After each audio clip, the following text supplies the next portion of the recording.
Now we move further to understand the concept of domestic income. What is domestic income? It is the sum total of all factor income generated within the domestic territory of the country during an accounting year.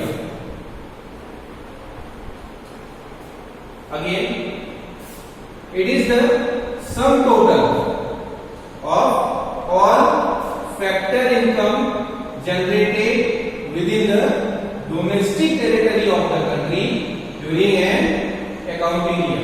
Again, what is this? It is a sum total of factor income of what? Domestic territory.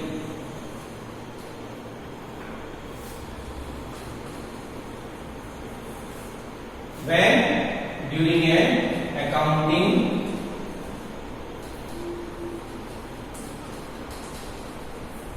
year.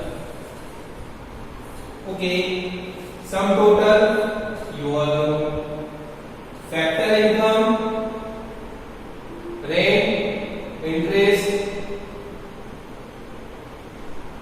wages and profit, or compensation to employees, rent, interest and profit. You have studied. Then accounting year, 1st March April to 31st of March, that is accounting year.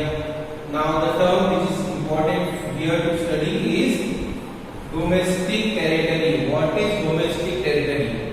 Domestic territory means the boundary line of country. What does it mean? It means the boundary line of country. You have seen the map of country. Suppose if we talk about India, you have seen the map of India. So the boundary line of India is domestic territory. But when we talk here in the economics, we call it economic territory.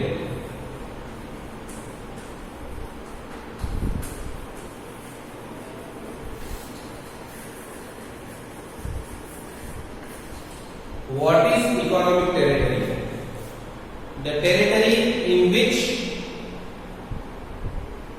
Indian currency can be used is called the economic territory of India.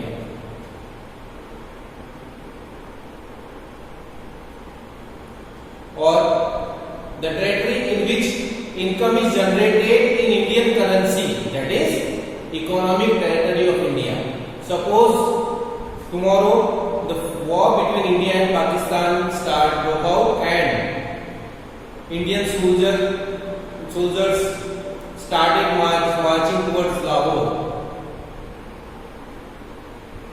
The war starts and it is starting in the month of July and it lasts till next July. Now, our soldiers who are moving in Pakistan in the month of July this year, they will be staying there till next July at least to conquer all the country. Now that is the geographical boundary of Pakistan, not India, and they are living there for 9 months of this year, this accounting year.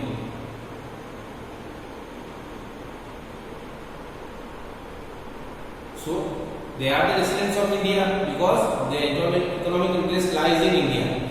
Now they are, where are they working? They are working in Pakistan, in the geographical territory of Pakistan, but still that is Indian domestic territory. Why? Because those soldiers are getting salary in Indian rupees, not in Pakistani rupees.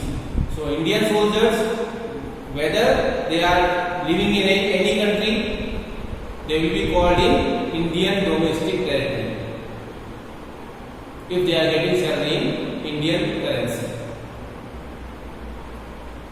Suppose a ship from India, the owner of the ship is India, Indian citizen or the government of India.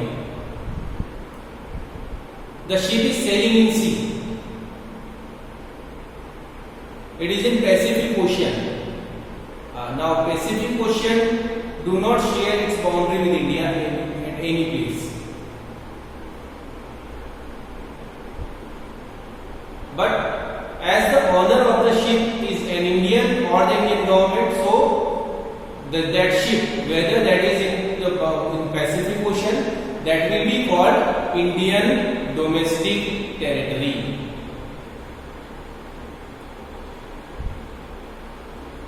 Suppose someone is working in the Indian embassy in USA.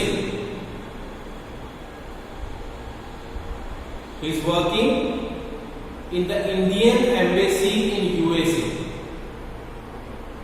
Now the workers of embassies, they get salary in Indian rupees because they are, that is the embassy is the part of Indian domestic territory, or because they are getting money, their salaries in Indian rupees, that is the part of Indian domestic territories.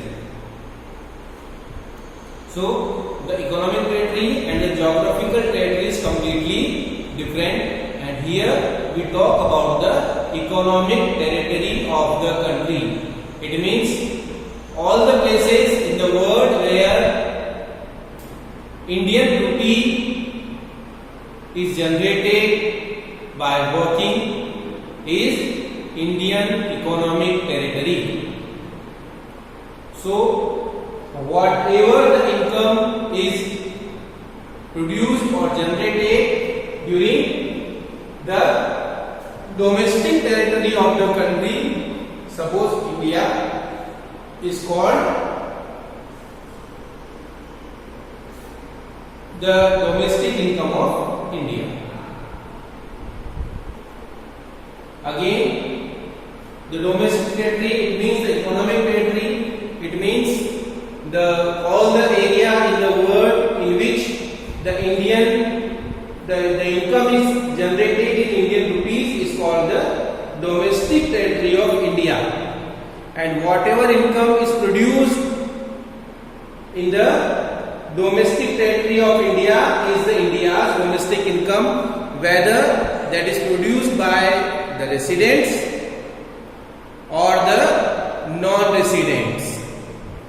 That doesn't mean we do not bother about the income generated by whether the residents buy or by the non-residents. If income is generated in the Indian territory, that is India's domestic income, and if it is not generated in Indian territory, that is not India's domestic income. National income, factor income earned by residents of the country, and domestic income, factor income generated within domestic territory of the country, whether by the residents or by the non-residents. These are the both types of income which is generated. Now, if we talk about the conversion, if you want to change domestic income to national income, what you need to do? Or you want to change national income to domestic income, what you need to do? We will take a simple idea about that and we will discuss these later on next days in detail. But just now we will be taking a simple idea what you need to do if you want to change domestic income into national income. See, look at it. You want to convert domestic income into national income. Now, always keep in mind, domestic income is the income produced by the residents the non-residents in the country, in the domestic territory of the country. And national income, it is the income generated by the residents. So what we do, we will subtract the income earned by non-residents in the country. What we do, we subtract the income earned by non-residents in the country, and will include the income earned by residents in other countries because that income is not included in domestic income. Suppose if you ask to convert national income into domestic income, what would you do? You would add the income earned by non-residents in the country and subtract the income earned by residents in the other country. So learn this formula. If you want to change national income into domestic and national income, what you need to do? You subtract the income earned by non-residents because that is not a part of national income, and you include income earned by residents in other countries. Okay, so this was about the national income and domestic income. We will discuss this topic further on next days. Thank you very much.